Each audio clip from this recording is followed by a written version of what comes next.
सुप्रभात बच्चों। बच्चों, आप सब कैसे हैं? आशा करती हूँ आप सभी अच्छे होंगे। और हमारा छुट्टियों का समय, ग्रीष्मकालीन वर्ग आप सभी ने कार्य किया होगा और आप सभी ने अच्छे से अपने ग्रीष्म की जो छुट्टियां हैं गर्मी की, उन्हें अच्छे से एंजॉय किया होगा। तो बच्चों, अब तक हमने उत्कर्ष के पाठ 2 चिड़िया की बच्ची और व्याकरण के पाठ 2 वर्ण तक का अध्ययन किया है। आज से हम पाठ 3 नौकरी की शर्त का अध्ययन करेंगे। तो चलिए बच्चों, शुरू करते हैं। पहला पाठ 3 नौकरी की शर्त, विधा हास्य कथा, लेखक वीरेंद्र जैन। बच्चों, नौकरी की शर्त में आपको यह पता चलेगा कि किस तरीके से जो है एक युवक है जो बेरोजगार है और उसके पास खाने पीने के लिए भी पैसे नहीं हैं, भूखों मरने जैसी उसकी स्थिति है और वह नौकरी की तलाश में इधर उधर भटक रहा है। वह अपने मित्र से भी मिलने जाता है और मित्र से मिलने पर उसे वहाँ कौन भिखारी भी मिलता है। भिखारी उसे क्या क्या कहता है और लेखक के जो एक दोष है उसके बारे में भी हमें इस कहानी में जानने को मिलेगा। तो पाठ 3 नौकरी की शर्त। आप जानते ही हैं, किसी का उपहास करना यानी मजाक उड़ाना कभी स्वयं पर भी भारी पड़ सकता है। किसी की शारीरिक कमजोरी या बेड़प्पन का मजाक बनाना अपराध है। हमें वह व्यवहार दूसरों के प्रति कभी नहीं करना चाहिए जो स्वयं के साथ किया जाना नापसंद हो। कई बार कोई दोष भी गुण बन जाता है। हम कितनी बार कहते हैं कि देखो वह कैसा लग रहा है, वह बिल्कुल अच्छा नहीं लग रहा है, या वह कितना मोटा है, या कितना पतला है। तो यह किसी के हाथ में नहीं है बच्चों, और हम उनका मजाक उड़ाते हैं तो उन्हें कितना दुख होता है। तो हमें हमेशा ऐसा व्यवहार करना चाहिए जो कि हमें पसंद हो, वैसा ही हमें दूसरों के साथ भी करना चाहिए। और कभी कभी क्या होता है कि किसी का कोई दोष जो होता है वह उसके लिए गुण भी साबित हो जाता है, अच्छा भी साबित हो जाता है। पाठ प्रवेश। नौकरी की तलाश में निकले युवा को एक भिखारी ने खूब शर्मिंदा किया। फिर हुआ यह कि जिसे वह अपना शारीरिक दोष समझता था, वही दोष नौकरी पाने में उसका मददगार बन गया। कैसे वह युवा युवा जो है नौकरी के लिए भटक रहा है और उसे लोगों ने, भिखारी तक ने शर्मिंदा किया, जैसे कि मैंने आपको अभी बताया। फिर ऐसा क्या हुआ, उसका शारीरिक दोष उसके लिए कैसे गुण बनाया, यह सब हम इस कहानी में जानेंगे। अब लेखक कह रहा है, उन दिनों मेरे पास कोई काम नहीं था, भूखों मरने की स्थिति थी। मुझे एक नौकरी की तलाश थी, मगर नौकरी मिल नहीं रही थी। मैं जोर शोर से स्वयं भी नौकरी की तलाश कर रहा था और अपने दोस्तों से भी कह रहा था कि अगर उनकी नज़र में मेरे योग्य कोई नौकरी हो तो बताए।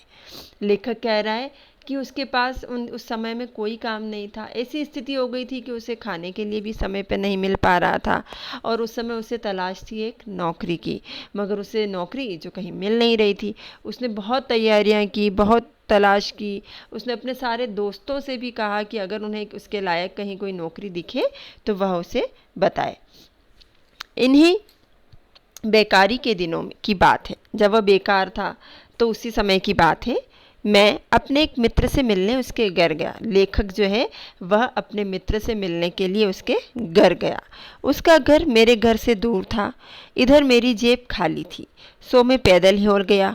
वहाँ तक पहुँचते पहुँचते थक गया, इसलिए उसके घर में घुसते ही सीढ़ियों पर सुस्ताने के लिए बैठ गया। तभी वहाँ एक भिखारी आ पहुँचा। उसने समझा मैं उसी मकान में रहता हूँ। भिखारी बोला, बाबूजी 1 कटोरी आटा दे दो। मैंने उसे झिड़कते हुए कहा, नहीं, घर में आटा नहीं है। भिखारी बोला, तो कोई फटा पुराना कपड़ा ही दे दो। मैंने उसे फिर झिड़का, कोई कपड़ा भी नहीं है। जब लेखक बेकार था तो उसने सोचा कि क्यों ना मैं अपने मित्र से मिलने उसके घर ही चला जाऊं। तो उसके पास पैसे नहीं थे, जेब खाली थी और घर जो है उसका बहुत दूर था, लेकिन फिर भी वह पैदल पैदल गया। अब पैदल पैदल चलते वह इतना थक गया कि घर के अंदर जाने से पहले जो सीढ़ियाँ आती है वह वहीं पर बैठ गया और थोड़ा सा आराम करने लगा। तभी वहाँ पर एक भिखारी आता है और वह उससे मांगने लगता है कि आप मुझे 1 कटोरी आटा दे दो। तो वह उससे चिल्लाते हुए कहता है कि घर में आटा नहीं है। फिर वह कहता है कि आटा नहीं है तो फटे पुराने कपड़े दे दो। तो लेखक कहता है कि वो भी नहीं है। मैंने सोचा अब वह टरक जाएगा ना, मतलब अब वह चला जाएगा, लेकिन वह तो वहीं अड़ा रहा, वहीं खड़ा रहा और बोला, तो बाबू एक 10 पैसे का सिक्का ही दे दो। कि भाई बाबूजी, अगर आपके पास आटा नहीं है, कपड़े नहीं है, तो आप कम से कम मुझे एक 10 पैसे का सिक्का तो दे दो। मुझे उस पर बहुत गुस्सा आ गया, लेखक को उसके ऊपर बहुत गुस्सा आया। टलता ही नहीं अड़ियल, मतलब जाता ही नहीं है, इतना ज़िद्दी है अड़ियल, यानी ज़िद्दी। मैंने उसे डांटते हुए कहा, 10 पैसे भी तो नहीं है। अब फिर मैं उस पर गुस्सा आया और मैंने उसे कहा कि 10 पैसे भी नहीं है। मैंने अपनी तरफ से सच ही कहा था। लेखक तो सच ही कह रहा था क्योंकि उसके पास कुछ भी पैसे नहीं थे। पर तब भी वहाँ से नहीं गया, लेकिन वह वहाँ से नहीं गया। मैंने उसे घूर कर देखा।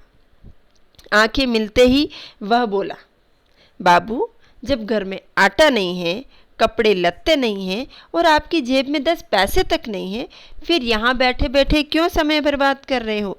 आओ मेरे साथ, शाम तक 10-20 रुपए तो कमा ही लोगे। अब वह भिखारी वहाँ से गया ही नहीं और लेखक ने भी उससे सच ही कहा था। तो लेखक उसको घूर घूर कर देखने लगा कि आखिर यह भिखारी जा क्यों नहीं रहा है। तो भिखारी को तरफ जैसे ही मैंने देखा, भिखारी कहने लगा कि बाबूजी, अगर आपके पास आटा भी नहीं है, कपड़े भी नहीं है, पैसे भी नहीं है, तो फिर आप यहाँ बैठकर अपना समय क्यों खराब कर रहे हैं? आप ऐसा कीजिए, आप मेरे साथ चलिए, आप भी भीख मांगिए, शाम तक आपको 10-20 रुपए तो मिल ही जाएंगे। भिखारी की बात सुनकर मैं उलझन में पड़ गया। यानी लेखक जो है, भिखारी ने जब ऐसा कहा तो लेखक उसकी सोच में पड़ गया। मन ही मन सोचा, सलाह तो सही दे रहा है, कि मतलब ये बात तो सही कह रहा है, जब तक नौकरी नहीं मिलती क्यों ना, मतलब कि जब तक नौकरी नहीं मिलती क्यों ना मैं भीख ही मांग लूँ।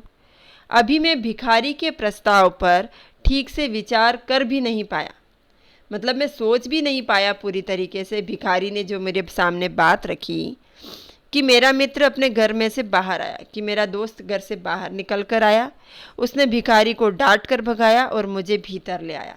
उसने भिखारी को वहाँ से डांट कर भगा दिया और मुझे अपने साथ घर के अंदर ले आया।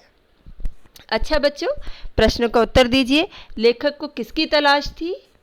उत्तर है, लेखक को नौकरी की तलाश थी। लेखक मित्र से मिलने कहाँ गया? उत्तर है, लेखक मित्र से मिलने उसके घर गया। आरंभ में लेखक की स्थिति कैसी थी, यानी शुरुआत में लेखक की स्थिति कैसी थी? उत्तर है, लेखक की स्थिति भूखों मरने जैसी थी, उसके पास खाने पीने तक के पैसे नहीं थे। बच्चों, हमारा प्रथम भाग का वाचन यहीं समाप्त होता है।